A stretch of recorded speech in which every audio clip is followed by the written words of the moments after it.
بسم اللہ الرحمن الرحیم، اللہ کے نام سے جو رحمان اور رحیم ہے۔ وَلَقَدْ يَسَّرْنَا الْقُرْآنَ لِلذِّكْرِ فَهَلْ مِن مُّدَّكِرٍ۔ ہم نے اس قرآن کو نصیحت کے لیے آسان ذریعہ بنا دیا ہے، پھر کیا ہے کوئی نصیحت قبول کرنے والا؟ اعوذ باللہ من الشیطان الرجیم،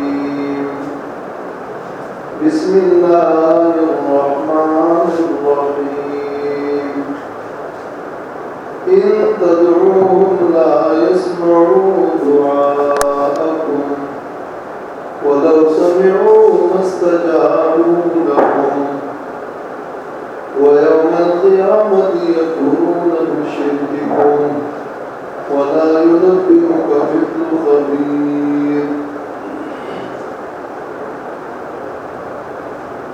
یہ سورۃ الفاتر کی آیت نمبر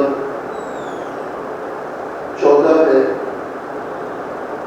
اس سے پہلے کی آیت میں فرمایا کہ والذین تدعون من دونہ ما یملکون من قطمیر،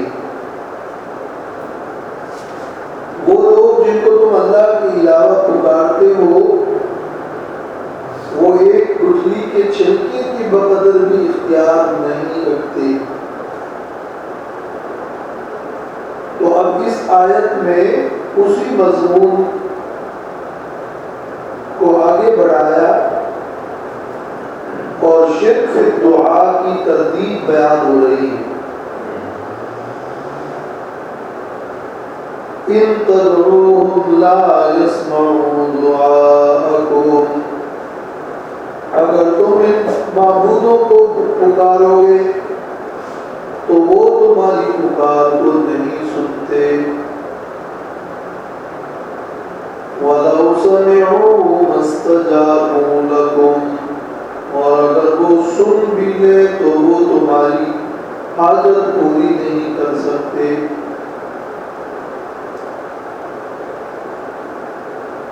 وَيَوْمَ الْقِيَامَةِ يَكْفُرُونَ بِشِرْكِكُمْ، اور قیامت کے دن وہ تمہارے شرک کا انکار کریں گے۔ وَلَا يُنَبِّئُكَ مِثْلُ خَبِيرٍ، اور نہیں خبر دے سکتا تم کو خبیر ذات کی مثل کوئی۔ اگر تم اپنے معبودوں کو پکارو گے تو وہ سنتے نہیں، اس لیے کہ وہ تو خود ہے جماد لا ارواح فیہا، تفسیر ابن کثیر، اس لیے کہ وہ تو جمادات ہیں، ان میں تو روح ہی نہیں ہے، وہ سن کیسے سکتے ہیں؟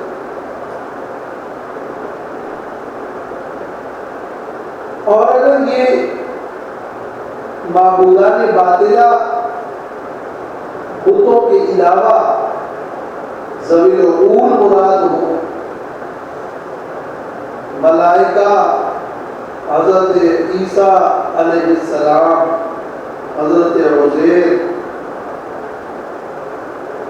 اور یہ احتمال بھی موجود ہے کہ وہ مراد ہو جیسے کہ تفسیر روح المعانی میں ہے،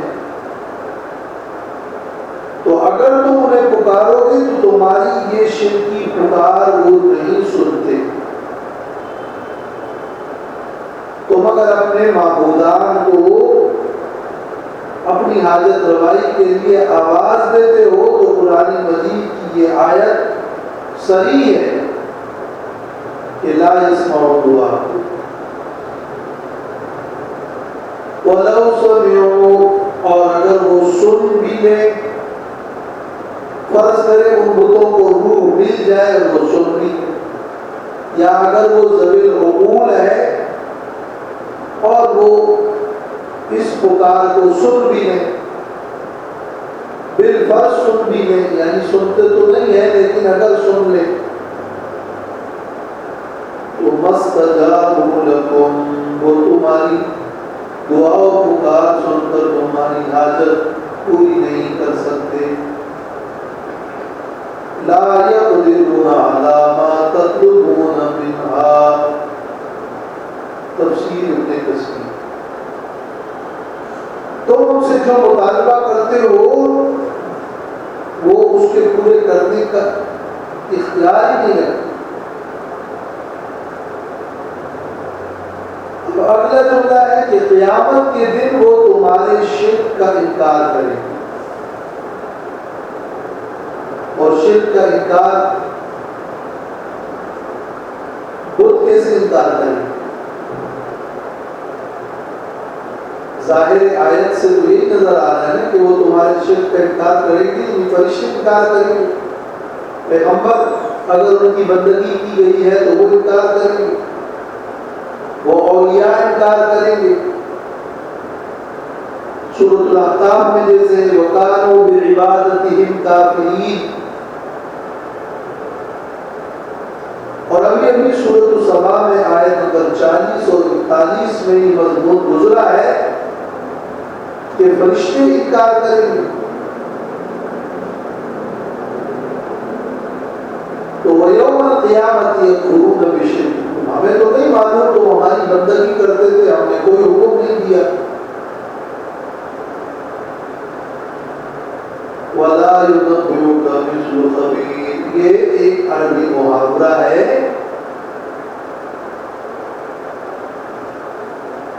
کہ فرمایا خبیر ذات کی مثل تمہیں کوئی خبر نہیں دے سکتا. خبیر وہ اللہ جو ہر چیز سے کامل واقف ہے اور چیزوں کے باطن کو بھی جانتا ہے. خبیر جو باطن کی بھی خبر رکھتا ہے.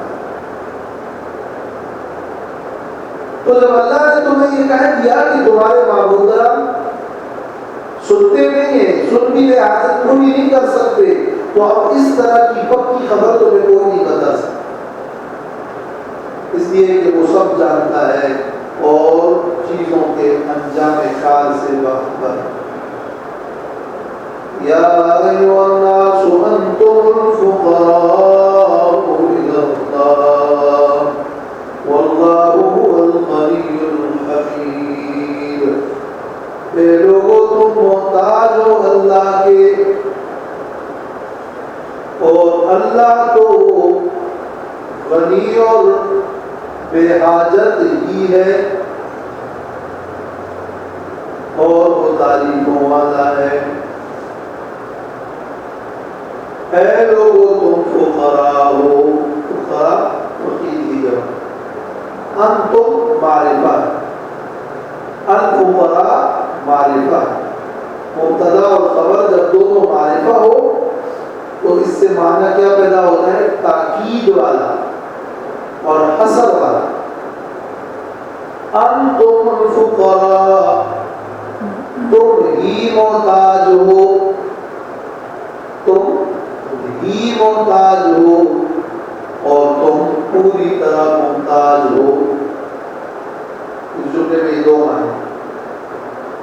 محتاج تم ہی ہو, اللہ نہیں. اللہ کو تمہاری عبادت کی, بندگی کی ضرورت نہیں, اور تم محتاج ہو اپنے وجود میں, بقا میں, فنا میں, بلکہ اپنے تمام اختیاری افعال میں بھی, بولنے میں, سننے میں اللہ کے محتاج ہو. الفقراء الف لام کی وجہ سے کمال فقر.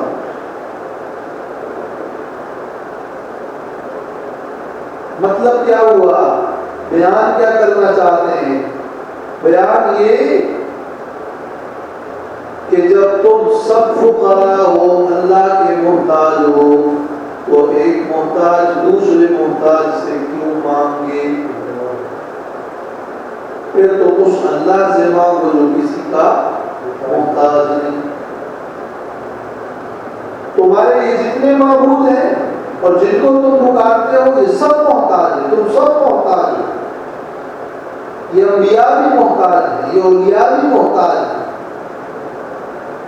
ان کو زندگی کسی نے دی ہے, ان پر فنا اور موت آنے والی ہے, یہ اپنی ضروریات میں محتاج ہیں، یہ کھانے پینے کے محتاج ہیں.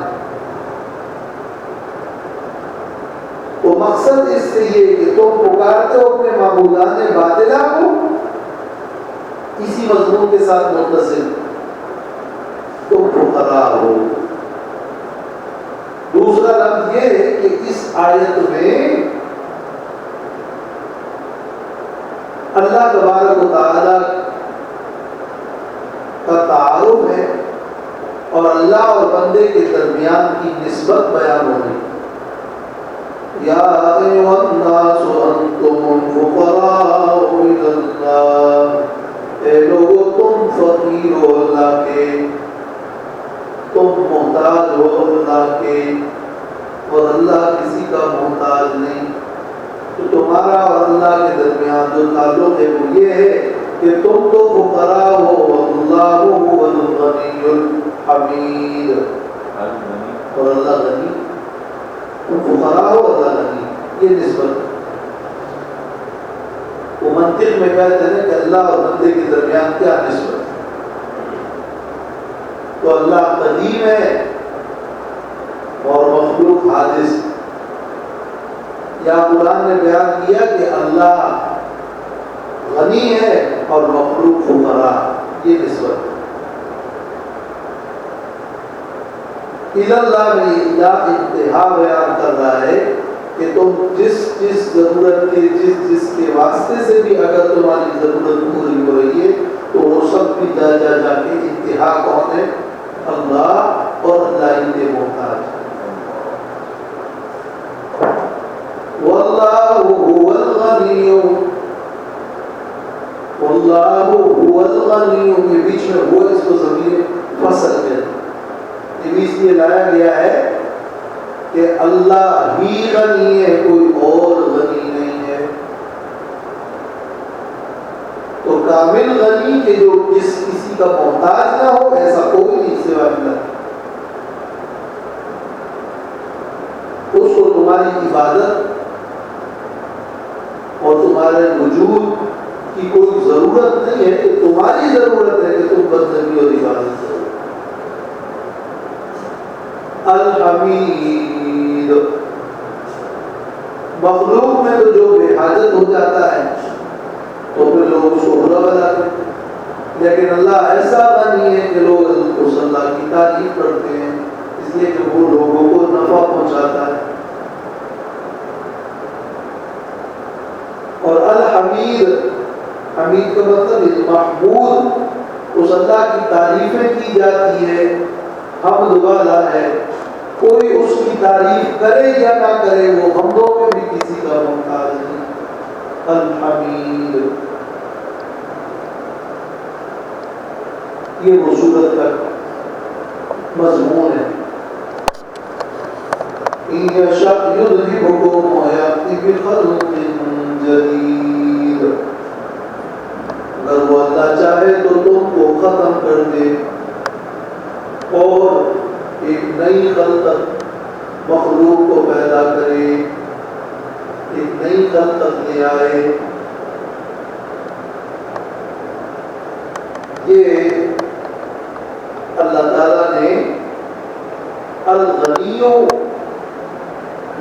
کی مزید تشریح ان الفاظ میں کی کہ اللہ کو تو تمہاری کوئی حاجت نہیں ہے، وہ چاہے تو تم سب کو ختم کر دے اور ایک نئی مخلوق پیدا کر، رفتہ رفتہ ختم کرنے یا یکدم ختم کرنے یا پورا عالم ختم کرنے اور ایک نیا عالم پیدا کر دے.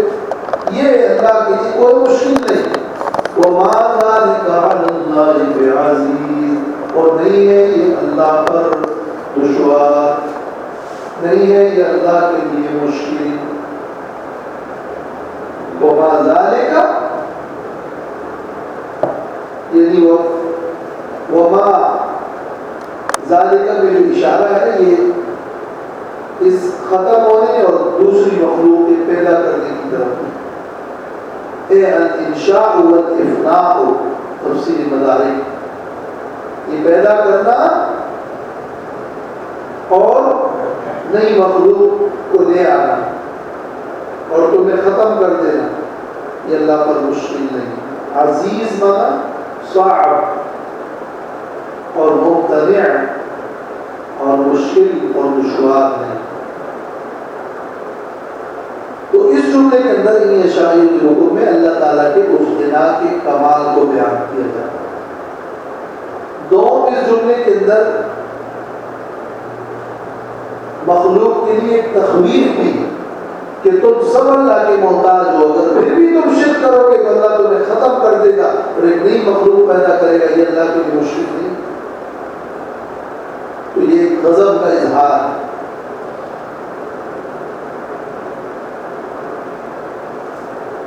اور وہ نئی مخلوق جو اللہ پیدا کرے گا، اس جدید مخلوق کی جدت کی کیا کیا صورتیں ہوں گی ہمیں اس کو کا علم نہیں.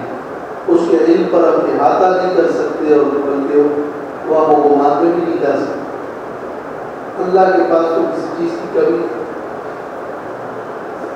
وَلَا تَزِرُ وَازِرَةٌ وِزْرَ أُخْرَىٰ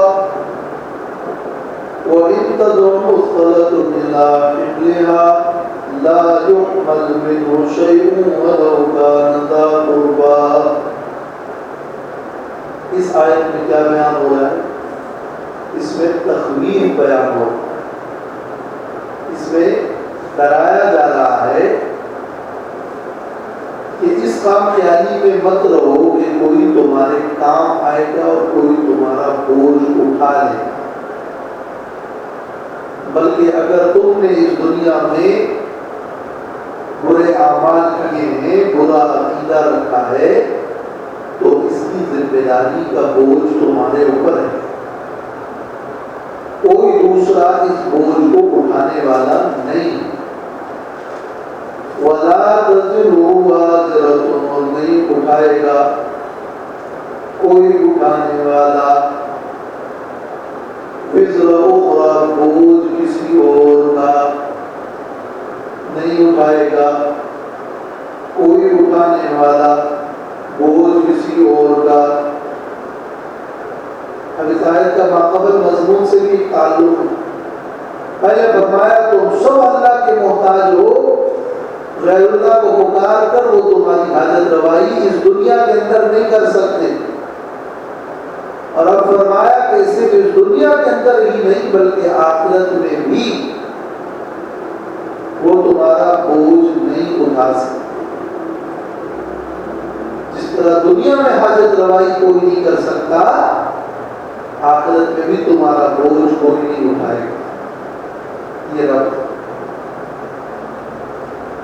مشرکین کے اس طرح کے عقیدے تھے. جیسے کہتے ہیں کہ حضرت عیسیٰ علیہ السلام ہمارے لیے سولی پر چڑھے اور ہمارا کفارہ ہو گیا، یا اور کچھ لوگوں کے اس قسم کی بات کرتے عقائد. یا جب ہم دنیا کے اندر ہی سب لوگ ہمارا بوجھ اٹھا رہے ہیں اور ہم بڑے امیر اور مال والے تو وہاں بھی سرخرو ہو. اس خامخیالی میں نہ رہو. اللہ تعالیٰ کا قانون عدل پر مبنی،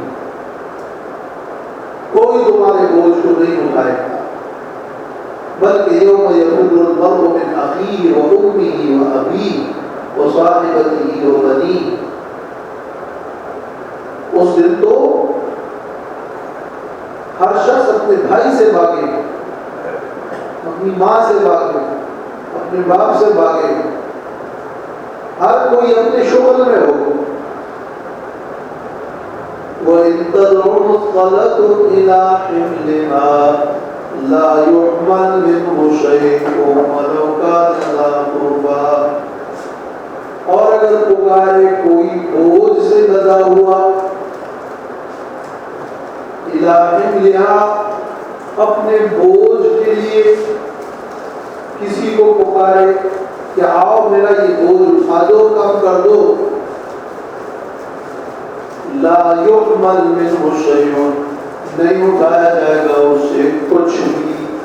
ولو كان ذا قربى اگرچہ ہو وہ اس کا رشتہ دار. وہی والی بات کیوں میں یفر المرء من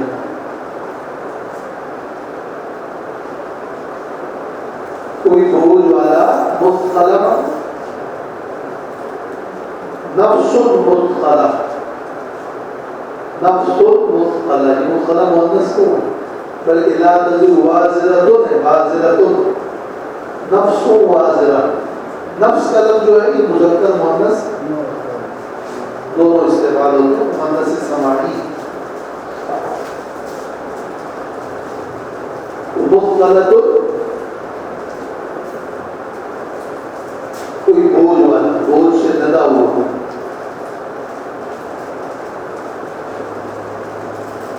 حملہا ایک ہے حمل، ایک ہے حمل، ہا کی زبر کے ساتھ پیٹ کا بوجھ، اور حمل کہتے ہیں سر اور پیٹھ کا بوجھ۔ تو اس کے سر اور پیٹھ پر جو بوجھ لدا ہوا ہے وہ بوجھ گناہوں کا ہے، گناہوں کا بوجھ ہے۔ وہ اگر پکارے کسی کو کہ آؤ میرا یہ بوجھ اٹھا لو، لا يقبل منه شيء، اس پہلے اور دوسرے جملے میں کیا تھا؟ کوئی بوجھ اٹھانے والا کسی اور کا بوجھ نہیں اٹھائے گا، یہ پہلا جملہ۔ اگر بوجھ والا کسی کو کہے کہ بوجھ لے لو تو بوجھ اس کا نہیں اٹھایا جائے گا، بات تو وہی ہوئی۔ لیکن پہلے والا کیا؟ اگر کوئی کسی سے مطالبہ اور طلب نہ کرے تو بھی کوئی بوجھ نہیں اٹھائے گا ازخود، اور اگر کوئی کسی کو کہہ بھی دے تو بھی کوئی بوجھ نہیں اٹھائے، یہ اس کی اور بھی تشریح ہو۔ اور پہلے جملے میں کوئی بوجھ اٹھانے والا تمہارے بوجھ کو نہیں لے گا، پورا بوجھ نہیں لے گا، بلکہ پورا تو کیا تم ڈیمانڈ بھی کرو تو تھوڑا بوجھ بھی نہیں ہے شیء۔ تو پہلے جملے میں بغیر طلب مطالبے کے بغیر اور پورا بوجھ، اور دوسرے جملے میں اگر مطالبہ ہو بھی تو تھوڑا بوجھ بھی کوئی مدد نہیں کرے گا، پھر اگرچہ وہ رشتہ دار بھی ہو، یہ جملہ جو ہے اور بھی زیادہ مبالغہ اور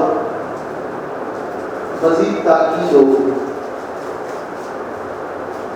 انما تنذر الذين يخشون ربهم بالغيب واقاموا الصلاة ومن تزكى فانما يتزكى لنفسه والى الله المصير۔ یہ تسلی کے مضامین شروع ہو رہے ہیں۔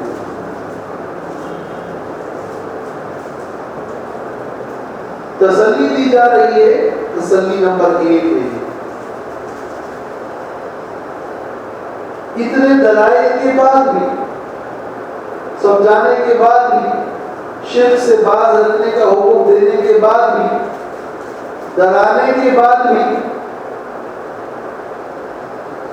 ماننے والے لوگوں کو انما تنذر الذین، بے شک آپ ڈراتے ہیں اور آپ کا ڈرانا اثر کرتا ہے ان لوگوں میں جو اپنے رب سے ڈرتے ہیں، بالغیب بغیر دیکھے،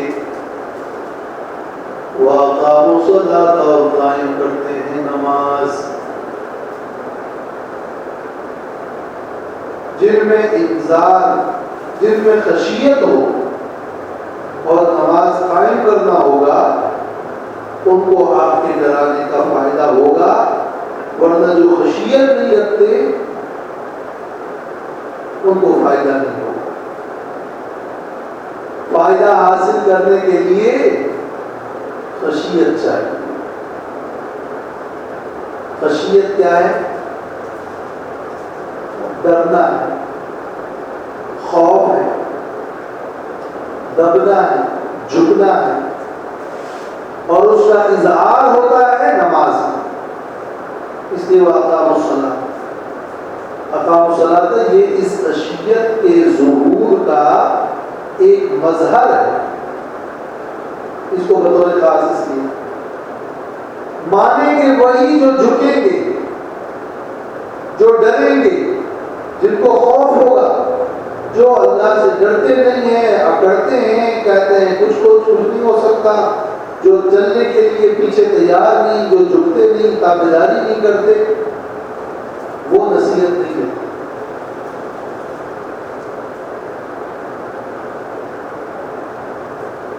تو پہلے فرمایا کہ کوئی دوسرا تمہارا بوجھ نہیں اٹھائے گا،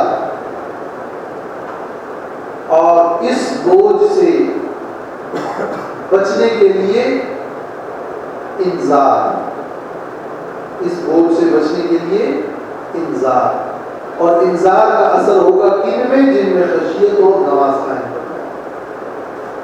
ومن تزکا، اور جو کوئی اپنے آپ کو پاک کرے گا خشیت کے ذریعے سے، نماز کے ذریعے سے، کفر اور شرک سے دور کرے گا، یہ تزکیہ نفس ہے۔ وَإِنَّمَا يَتَزَكَّىٰ لِنَفْسِهِ، تو وہ پاک کرتا ہے خود اپنے آپ کو اپنے ہی فائدے کے لیے۔ وَإِلَى اللَّهِ الْمَصِيرُ، اور اللہ کی طرف لوٹنا ہے،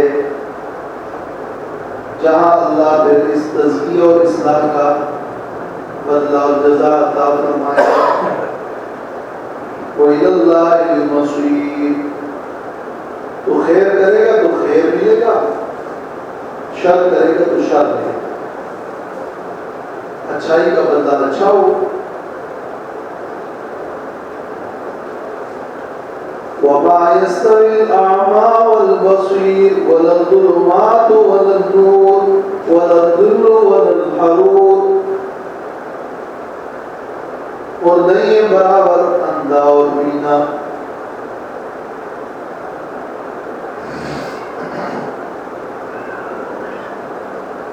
وَلَا الظُّلُمَاتُ وَلَا النُّورُ، اور نہ اندھیرے اور نہ روشنی، وَلَا الظِّلُّ وَلَا الْحَرُورُ، اور نہ سایہ اور نہ دھوپ، یہ برابر نہیں۔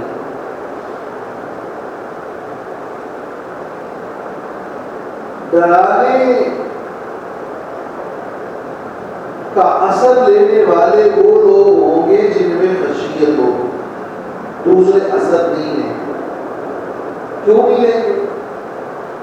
اس کی وجہ بیان ہوگی۔ اس لیے نہیں لیں گے کہ جو اندھا بنے گا تو اس کو تو روشنی دکھائی نہیں دے، حالات کا تو فرق ہے۔ جب جس طرح ان چیزوں کے حالات میں فرق ہے، اندھے اور بینے میں فرق ہے، اندھیرے اور روشنی میں فرق ہے، سائے اور دھوپ میں فرق ہے، گرمی اور سردی کا فرق ہے، مردہ اور زندہ کا فرق ہے، اسی طرح لوگوں میں ایسے لوگ ہیں جو اثر نہیں دیتے، جن کا ضمیر مردہ ہو چکا ہے، جن کو حق دکھائی نہیں دیتا، جو کسی اچھے نتیجے اور آرام کے خواہش مند ہی نہیں، تو ان کو فائدہ اس لیے نہیں ہو رہا کہ حالات الگ الگ۔ فائدے کے لیے خشیت چاہیے، فائدے کے لیے جھکاؤ اور تواضع چاہیے، فائدے کے لیے چاہیے کہ بندہ بینا بنے، دیکھیں، غور کریں۔ تو یہ انما تنذر الذین یخشون کے لیے علت، یہ ڈرانے کا اثر صرف خشیت والوں پر اس لیے ہوتا ہے، اس کی وجہ بیان ہو رہی ہے کہ لوگوں کے اور چیزوں کے حالات جس طرح مختلف ہیں، اسی طرح ماننے اور نہ ماننے والے اور اثر لینے اور نہ لینے والے مختلف ہیں۔ کچھ لوگ عنادی اور ضدی ہوں گے، وہ اعمیٰ ہیں، اور کچھ لوگ وہ ہوں گے جو کہ اثر لیں گے، وہ بصیر۔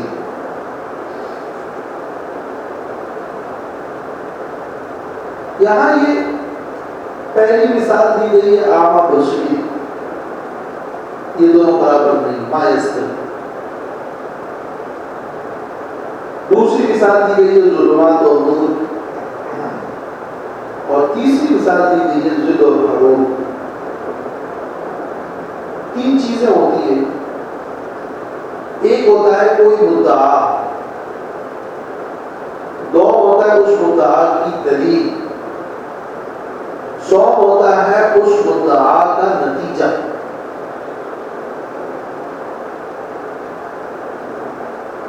اب جو لوگ مدعا ہی کو نہیں دیکھتے، نہیں جانتے، ان کی مثال واضح کی اس اعتبار سے کہ وَمَا يَسْتَوِي الْأَعْمَى وَالْبَصِيرُ، صحیح مدعا رکھنے والے بینا اور غلط مدعا رکھنے والے نابینا برابر نہیں۔ پھر ان کے دلائل ہیں، مدعا کے دلائل بھی برابر نہیں ہے۔ ایک طرف اندھیرا ہے، کفر ہے اور شرکیات ہے، خرافات ہیں، خواہشات نفس ہے، تقلید الآباء ہے، اور اس کے اندھیرے، اور دوسری طرف مدلل اور روشن دلیل ہے، روشنی ہے، تو دلائل بھی برابر نہیں۔ سو پہ اس کا نتیجہ ہے، وہ نتیجہ ایک اچھا نتیجہ ہے، وہ سایہ ہے، سایہ جنت ہے، اور یا پھر گرمی اور دھوپ اور اس کی تپش ہے، وہ جہنم ہے۔ تو نتیجے کے اعتبار سے مثال دی کہ جس طرح سایہ اور دھوپ برابر نہیں ہے، تو ایمان اور کفر اور توحید اور شرک کا نتیجہ برابر نہیں۔ تو مدعا کے اعتبار سے دو مثالیں دی، اعمیٰ اور بصیر۔ دلیل کے اعتبار سے دو مثالیں دی، ظلمات اور نور۔ نتیجے کے اعتبار سے دو مثالیں دی، ظل اور حرور۔ یہ تین باتیں ہوں۔ اب ان تینوں کو جمع کیا گیا ہے ایک اور بڑی مثال، وَمَا يَسْتَوِي الْأَحْيَاءُ وَلَا الْأَمْوَاتُ، اور نہیں ہے برابر زندہ اور نہ مردہ۔ اب اس لیے اس چوتھی مثال میں وَمَا يَسْتَوِي کو پھر لائیں گے،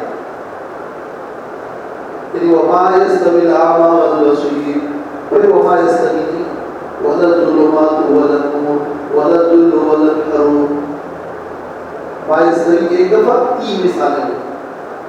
اب ان تینوں کو مجموعہ بن کے اس میں مزید ہر اعتبار سے فرق بیان کرنے کے لیے ایک مجموعہ مثال جو بھی وہ کیا ہے، وَمَا يَسْتَوِي الْأَحْيَاءُ وَلَا الْأَمْوَاتُ، زندہ اور مردہ برابر نہیں۔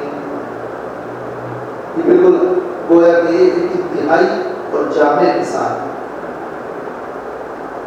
ایک نابینا آدمی بھی اپنے قلبی بصیرت سے چلو کچھ اس کو سمجھ میں آ جائے، ایک اندھیرے میں بھی چراغ جلانے میں روشنی ہو جاتی،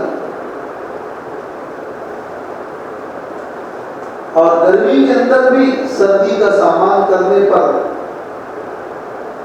سردی ہو جاتی۔ لیکن مردہ اور زندہ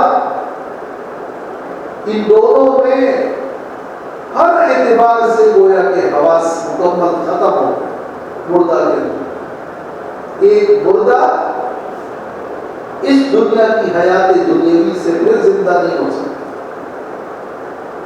یہ بالکل بالوجوب فرق بیان کرنے کے لیے وَمَا يَسْتَوِي الْأَحْيَاءُ وَلَا الْأَمْوَاتُ، نہیں ہے برابر زندہ اور نہ مردہ، جن میں ادراک و احساس ہو، جن میں فہم و شعور ہو، جو مومن اور موحد ہو، وہ اس کے برابر نہیں ہے جن کے حواس مردوں کی طرح پوری طرح بیکار ہو چکے ہوں اور وہ سمن حکمن عمین ہو، وہ الگ بات۔ ان اللہ یسمع من یشاء، بے شک اللہ سناتا ہے ان کو جن کو چاہتا ہے۔ وما انت بمسمع من فی القبور، اور نہیں ہے آپ سنانے والے ان کو جو قبروں میں ہیں۔ اب یہ جو شروع سے مثال چلی تھی وہ کہاں سے چلی تھی؟ انما تنزل سے تسلی جاری تھی۔ خشیت ہوگی تو مانیں گے ورنہ نہیں مانیں گے نہیں، حالات کا فرق۔ تو یہاں بھی اب ہے ان کے حالات جب مردوں والے ہیں تو اے نبی آپ تسلی رکھیں، قبروں کے اندر جو لوگ ہوں گے اور مردہ ہو چکے ہوں گے ان کو تو آپ نہیں سنا سکتے۔ وہ الگ بات ہے کہ اللہ کی مشیت ہو اور اللہ سنانا چاہے تو وہ تو پتھر کو بھی سنا دے، لیکن جس طرح مردے دفن ہو چکے ہوں وہ نہیں سن سکتے، تو اسی طرح یہ کفار، یہ جن کے دل میں خشیت نہیں ہے، یہ ضدی اور عنادی لوگ، یہ بھی آپ کی دعوت کو قبول نہیں کرتے۔ کما لا تسمع من مات کذلک لا تسمع من مات قلبہ، جس طرح جو لوگ مر جائے نہیں سنتے، اسی طرح جن کا دل مر جائے وہ بھی نہیں سنیں گے، وہ بھی ہدایت حاصل کرنے کی کوشش نہیں۔ خشیت سے دل زندہ ہوتا ہے اور ان کے اندر خشیت ہی نہیں ہے، تو جب خشیت نہیں ہے تو ان کی مثال ایسی ہے جیسے مردہ، جیسے نابینا، تو وہ ہدایت کے راستے پہ نہیں چل سکتے۔ یہ مثالیں بیان کی گئی ہے اصل میں تسلی کے، اور ان مثالوں میں وضاحت کی گئی ہے کہ موحد اور مشرک، مومن اور کافر برابر نہیں، جس طرح کی یہ مثالیں برابر نہیں، جس طرح حالات میں فرق ہے اس طرح لوگوں میں فرق ہے۔ تو آپ تسلی رکھیں، آپ کو اس لیے نہیں بھیجا گیا قبروں میں جو لوگ ہیں ان کو آپ سنائیں، جو سننا نہیں چاہتے اور جنہوں نے کانوں میں انگلیاں ڈھونسی ہے آپ ان کو زبردستی سنائیں، بلکہ آپ کا کام تو یہ ہے کہ آپ ڈرائیں گے کہ لوگ اپنی صلاحیت کے اعتبار سے اثر لیں۔ جو زندہ ہوگا، جس کا ادراک و شعور زندہ ہوگا، وہ اثر لے گا، اور جن میں یہ شعور نہیں ہوگا وہ اثر نہیں لے گا۔ اس کے متصل فرمایا ان انت الا نذیر، نہیں ہے آپ مگر ڈرانے والے۔ یہ وہ تسلی نمبر 2، یہ بھی تسلی۔ انا ارسلناک بالحق بشیرا ونذیرا، ہم نے آپ کو بھیجا ہے حق کے ساتھ خوشخبری سنانے والا اور ڈرانے والا۔ آپ کا کام کیا ہے کہ آپ بشیر و نذیر۔ وَإِن مِّنْ أُمَّةٍ إِلَّا خَلَا فِيهَا نَذِيرٌ، اور نہیں گزری کوئی امت مگر ان میں ایک ڈرانے والا گزرا ہے۔ کوئی مبلغ، کوئی نبی کا نائب، لیکن کوئی نہ کوئی نذیر ہر امت میں گزرا۔ ہر قوم یا ہر بستی کے لیے الگ ضروری نہیں ہے۔ لِكُلِّ قَوْمٍ حَاجٍ کا جو معنی ہے وہ یہ کہ ہر بستی کے لیے الگ نہیں، بلکہ اگر ایک نذیر آیا ہو تو اس کی دعوت جہاں جہاں تک پہنچی ہو بس ان کے لیے وہ نذیر بن گیا۔ اب الگ بستی میں نذیر کی آمد ضروری نہیں، اس لیے کہ اس نذیر کی دعوت اس بستی میں پہنچ گئی، اور جب تک کسی پیغمبر کے آثار موجود ہوتے ہیں تو نئے پیغمبر آنے کی حاجت اور ضرورت نہیں پڑتی۔ لیکن جب آثار مٹتے ہیں یا کسی نبی کی معاونت کرنی ہوتی ہے یا کچھ اور نازل کرنا ہوتا ہے تو یہ کوئی نبی مبعوث ہوتا ہے. چونکہ اللہ تعالیٰ نے آخری نبی محمد رسول اللہ صلی اللہ علیہ وسلم کو پورے عالم کے لیے پیغمبر بنایا.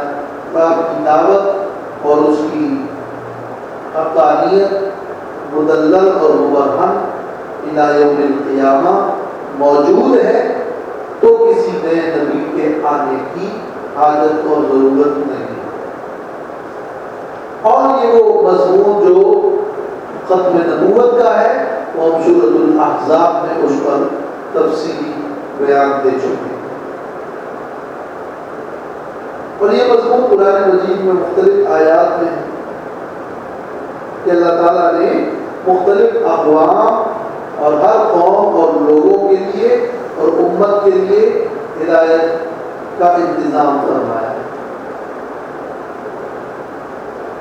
تو یہ جو آیات ہیں یہ اصل میں اس مضمون کو بیان کرنے کے لیے نازل نہیں ہوئی کہ مردے سنتے ہیں یا نہیں سنتے.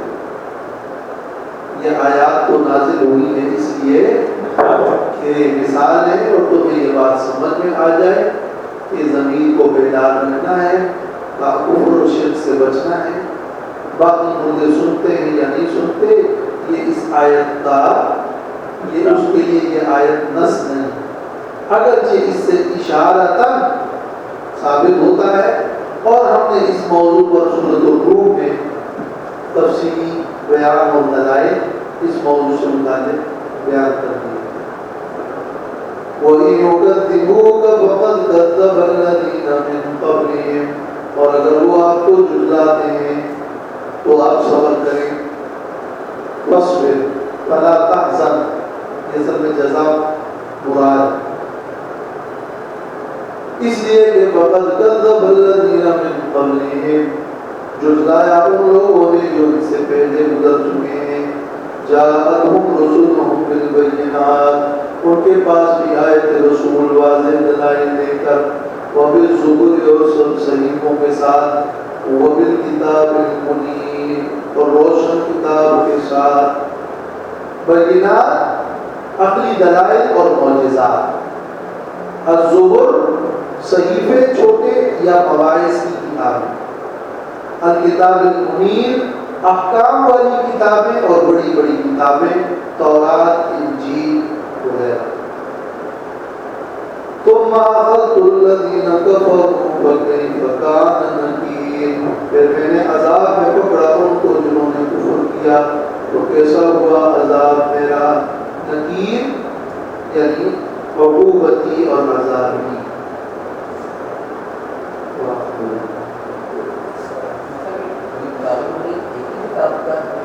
الکتاب کا لفظ واحد ہے لیکن جب اس پر الف لام ہو تو یہ جنس سے کتاب ہو رہا ہے, اور جنس سے کتاب میں پھر کئی کتابیں شامل ہیں. جیسے ہم کہیں انسان تو اس میں بہت سارے انسان ہیں, یہ ایک جنس ایک نوع ہے. تو اس اعتبار سے الکتاب میں لفظ کے اعتبار سے واحد ہے, معنی کے اعتبار سے جنس ہے, تو کئی اس میں شامل